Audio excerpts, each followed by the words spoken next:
Салык кызматынын түптөлгөнүнө 32 жыл толду. Буга улай Токтогул Сатылганов атындагы филармонияда салтанаттуу иш-чара болуп, ага мамлекет башчысы Садыр Жапаров катышты. Могул жерде уже кайсыл жерде күнүмдүгүнө 28-не, например, реализация полностью. Иш-чарада салык чогултуу жана калкты тейлөөдө салык кызматынын заманбап колдонулуп жаткан технологиялар көргөзмөгө коюлган. Мамлекет башчысы алардын иши менен да таанышты.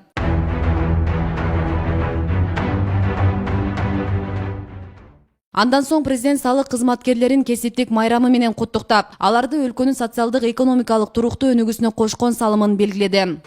Сиздердин натыйжалуу ишиңиздердин аркасында маанилүү экономикалык жана социалдык программаларды аткарууга мүмкүнчүлүк түзүлдү. Учурда салык мыйзамдарынын сакталышы көзөмөлдөнбөгөн бир дагы өндүрүш тармагы жана социалдык чөйрө жок. Бардык эле мезгилдерде салык төлөөдөн качуу коом алдында эң кооптуу кылмыштардын бири катары каралып келген. Салык төлөөчүлөр өздөрүнүн милдеттерин так жана өз убагында аткарып, салык төлөмдөрүн толук көлөмдө убагы менен берип тургандай абалга жетүүгө умтулушубуз керек. Мына ошондо гана салык кызматынын чындап иштеп жатканына күбө болобуз. Кудайга шүгүр, бул багытта акырыңдап жылыштар башталды десек болот. Буга салыктын түшүүлөрдүн көлөмү өткөн жылдарга салыштырмалуу бир топ көбөйгөндүгүнүн далил катары белгилей кетсек болот.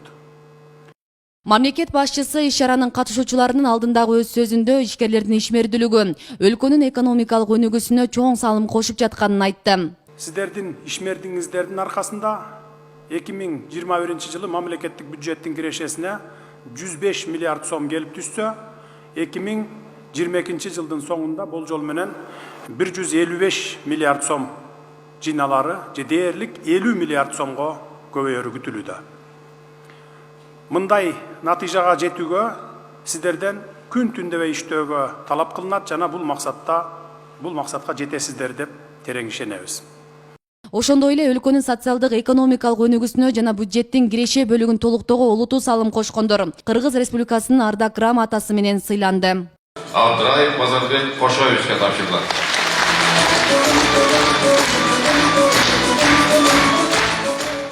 Мен азыр аябай кубанып, кубанычым койнума атпай турган убагы, себеби ушул биздин бул сыйлык бир эле биздин коллективдин жетишкендиги эмес, ошол биздеги өлкө башчы урматтуу президенти Садыр Нуркожоевичтин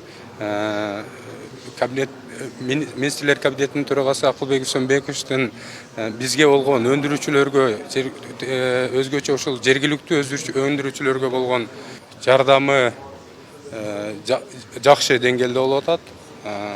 Акыркы жылдары айта кетчү нерсе, буну сөзсүз баса белгилеп айтып кетиш керек. Биздин тармакта, башка тармакта эмес, ушул жеңил өнөр жай тармагында, текстиль тармагында Кыргызстандын ичиндеги бүгүнкү күндө нормативдик базалардын жөнгө салынышы, салык саясаты башка мамлекеттерге салыштырмалуу эң ыңгайлуу салык системасы түзүлгөн жана жеңил салык системасы түзүлгөн. Белгилей кетсек, Кыргызстанда азыркы учурда 700 миңден ашуун салык төлөөчү бар. Салык кызматы 1990 жылы 1-июлдан негизделип, акыркы кезге чейин иштеп келет. Асель Сыдыкова, Алишер Асанов, Алымбек Бектурганов, Регион телеканалы, Бишкек.